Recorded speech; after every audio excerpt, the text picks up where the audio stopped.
제주자연 생태공원에서 야생동물들과 함께 지내고 있는 김은미라고 합니다. 저는 그 새를 가지고서 박사학위를 땄는데요. 팔색조라는 국제적 멸종위기종 조사하고 연구를 했습니다. 제가 어렸을 때 눈 뜨고 밖에 나오면 보이는 게 오름이었어요. 오름 약수터에 새벽에 물을 뜨러 가기도 했었고요. 오름은 태어나면서부터 접하게 되는 친근한 이웃 같은 그런 존재예요. 그리고 360여 개의 오름이 있다고 하는데 오름마다 그 환경이 다르기 때문에 그 환경에 따른 생태계도 많이 다르거든요. 그래서 전문가로서 이런 환경과 동물과의 관계, 그런 거에 대한 특별함이 있는 곳이라고 생각합니다. 아마도 한라산하고 같이 있다는 점이 매력적이지 않을까요? 제주도에서 한라산은 굉장히 상징적인 의미가 있잖아요. 제주도민들도 그렇고 외부에서 오신 분들도 그렇고 제주도를 대표하는 산으로서 굉장히 큰 의미를 갖고 있는데 그 옆에 어승성이라는 작은 오름. 근데 어떻든 오름, 한라산보다는 작지만 한라산과 맞붙어 있어서 어떤 생태적인 면에서 굉장히 한라산과 비슷한 느낌이거든요. 그래서 이 한라산도 중요하지만 그 옆에 있는 어승생 오름 또한 굉장히 중요하다고 생각을 하고 있습니다. 어쨌든 어승생 오름이 숲이잖아요. 숲이라는 공간은 새들한테는 번식지로서 중요한 역할을 하는 곳이거든요. 어승생 오름 내의 환경 자체가 텃새라든지 여름 철새의 중요한 번식지로서 생태적 가치를 갖고 있고요. 그리고 이게 산정 호수, 습지도 있잖아요. 어떤 습지가 있다는 거는 그 새들뿐만 아니라 양서파충류한테도 굉장히 중요한 역할을 하고 또는 이 양서파충류가 있다는 거는 양서파충류를 또 먹이로 하는 다른 동물들이 서식지로서 중요한 역할을 하게 되는 거죠.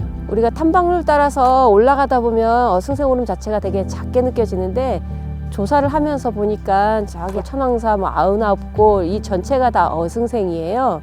그 저수지까지 포함해가지고, 그러니까 아주 넓은 공간에 다양한 환경이 있기 때문에 그 다양한 새들이 지내고 있거든요. 계곡부라든지 그 숲이 잘 발달되어 있는 곳에는 긴고리딱새 같은 멸종위기종도 관찰이 되고요. 또 뭐 저수지 같은 데는 아무래도 그 물이 있다 보니까 오리류, 원앙을 비롯해서 오리들이 서식을 하고요. 다양한 환경에 다양한 새들이 살아가고 있는 곳인 것 같습니다.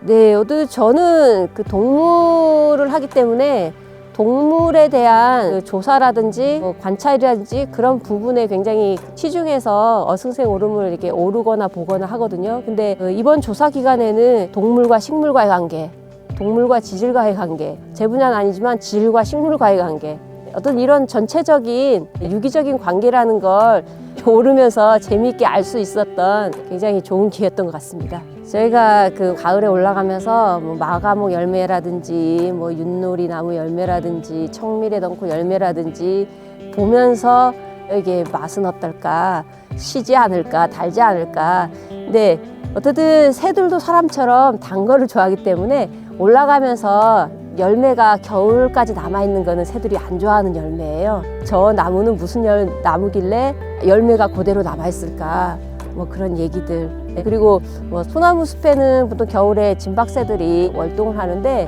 99골 천왕사 근처에 굉장히 소나무 숲 군락지가 형성돼 있더라고요. 그 뭐 소나무 숲 군락지는 뭐 어떻게 형성됐는지 지질학적으로 이게 얘기도 해주시고, 아 그렇구나 하면서 호응도 하고 맞장구도 치고 했었는데 어떤 그런 부분들이 재밌었어요. 저도 그렇지만 숲에서는 눈으로 새를 보진 않아요. 보통 소리로 새를 본다고 하거든요. 봄이 되면은 굉장히 새소리가 다양하게 들려요. 전혀 접해보지 않으신 분들은 이 새소리가 어떤 소리인지는 모르겠지만 조금씩 그 새소리를 들으시면서 그 새소리에 대해서 알아가려고 하시면은 좀 더 이게 탐방이 재밌으실 거고요. 그리고 이 오르다 보면은 소리가 들리는데 새소리가 아닌 다른 소리가 들리기도 해요. 보통 숲에서 지내는 청개구리 소리인데요. 청개구리 소리도 한번 찾아보시고서 숙지하시면은 올라가시면서 소리 탐조를 하시는 것도 되게 재미있으실 거고요. 그러니까 하늘 보고 가시는 것도 좋지만 보통 오르실 때 땅을 보고 가시잖아요. 땅을 보고 가실 때 동물들의 흔적 찾기도 한번 해보시는 것도 재밌을 것 같아요. 보통 탐방로에 노루 발자국도 있고요. 오소리가 파놓은 굴 흔적도 있고요. 새들이 둥지 짓기 위해서 물고 가다 흘린 이끼들도 있거든요. 그런 흔적 찾기를 통해서 좀 더 오름을 오르면서 재미있는 등반을 하셨으면 좋겠어요. 어승생 오름은 한라산 자락이지만 어승생 오름만의 독특한 환경에 적응해서 살아가는 야생동물들이 되게 많아요.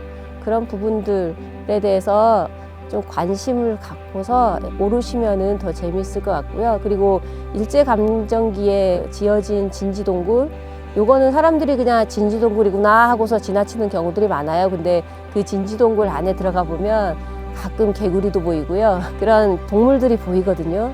그런 부분들도 같이 인지하셔가지고 사람 사는 공간에 동물들이 같이 지내고 한마디로 공존이라는 그런 그 테마를 갖고서 어승생 오름을 오르시면은 아마 더 이제 자연을 풍성하게 느낄 수 있는 기회가 되지 않을까 그래 주셨으면 좋겠어요.